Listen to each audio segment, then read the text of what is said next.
Strombo ita zvokugosha ndizi. Ekunofanira kustarisa kapokeka toda tinga macucumber. Kana vakanyatsa ya. Netuone takuta mari apa.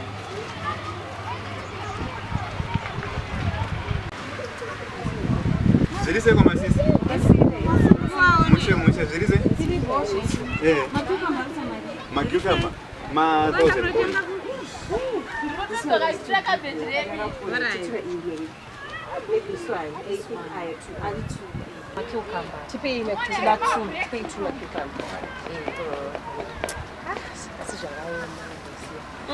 After that began ndakaona aipike marriage somo. Ndakakuudza once zvivarume zvisiyana nazvo. Zvivarume zvinetsa kuchigarira wega. Kuchigarira wega ndozvizvo zvega kugara. Aina ndakaboda ini. Marriage. Ndakutanga munasosungirira. Wakaitweiko najamani wadane moyo wese unomboiziva. Ende varume akaona kuti unomudaka. Anobhateka advantage. Muzani ndakatoshaenda ndikati ndozvishandire mutsvaga mari dzangu.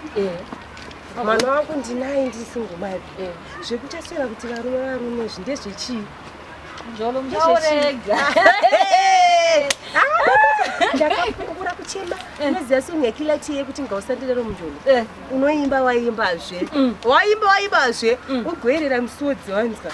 Senge masongo ana confused aya heart breaker. Unomaridza mai mwana. Marriage kana. Kana. Izvezvi ndambosendeka munjolo kusedvile ndikatita henyu. Vasati vauziva. Avarege vamboita ma2000. Ma2000 ngavamainzaida. Babaka. Ndakachechutswa naye. Baba akati akona ngosina basa apapedza kundidya mari. Mana bosi uri.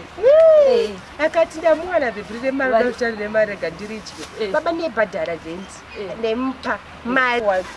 Vakauya kumboko nemari anamupa kayotenga kazepi. Mangwana otenga kapizza.